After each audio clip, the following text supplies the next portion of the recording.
হয়, যোৱা ৰাতি বনৰীয়া হাতী আহি আমাৰ বিদ্যালয়ৰ পাছফালৰ ৱালখিনি ভাঙিছে, খিৰিকী ভাঙিলে আৰু ইয়াত থকা আমাৰ আলমিৰা, ডেস্ক বেঞ্চ আৰু কিতাপ পত্ৰৰ মূল্যায়ন বহি এইসমূহ নষ্ট কৰাৰ লগতে ইয়াতে আমাৰ প্ৰায় 2.5 কুইণ্টেল ওপৰত অলপ চাউল আছিলে। এই চাউলখিনি তেওঁলোকে খাই বৈ নষ্ট কৰা দেখা গৈছে আৰু ইয়াতে আমাৰ 2টা ক্লাছৰুমেই আছিলে, এটাৰ ভাঙিলে আৰু সিটো ৰুমত আমাৰ খিৰিকী চিৰিকী ভাঙিছে।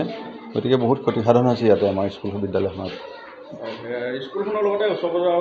হয় হয়, আমি দেখিছোঁ যে কাষৰ মানুহ ঘৰৰ তেওঁলোকৰ তামোল বাৰী ভাঙিছে, কলগছ খাইছে আৰু তেনেকৈ বিভিন্ন বাগান চাগান ভাঙি ক্ষতিসাধন কৰা দেখা গৈছে। আৰু প্ৰায় এইবিলাক আহি থাকে আমাৰ কাষৰ স্কুলৰ দাঁতি কাষৰে 2-3 ঘৰ মানুহত আগতেও তেওঁলোকৰ ঘৰ ভাঙা দেখা গৈছে।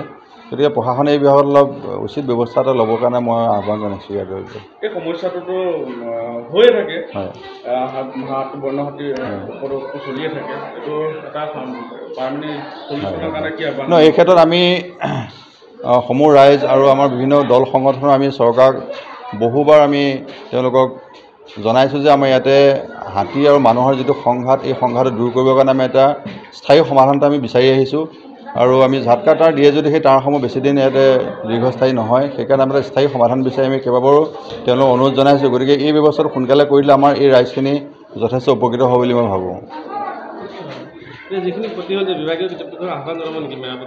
নিশ্চয় নিশ্চয়, কাৰণ এইখিনি যিখিনি ইমান ডাঙৰ এটা ক্ষতিসাধন হয় সেইখিনি আমি বিদ্যালয়ৰ তেনেকুৱা কোনো আন্তঃগাঁথনি নাই যে এইখিনি আমি সম্পূৰ্ণ ধৰণৰ মেৰামতি কৰিব পৰা। গতিকে আমি বিভাগীয় শিক্ষা বিভাগৰ লগতে আমি বন বিভাগক আমি অনুৰোধ জনাইছোঁ আমাৰ এই ক্ষতিসাধনসমূহ তেওঁলোকে যাতে পূৰণ কৰি আমাৰ বিদ্যালয়ৰ কণ কণ ছাত্ৰ ছাত্ৰীসকলক পাঠদান কৰাত সহায় সুবিধা কৰি দিয়ে।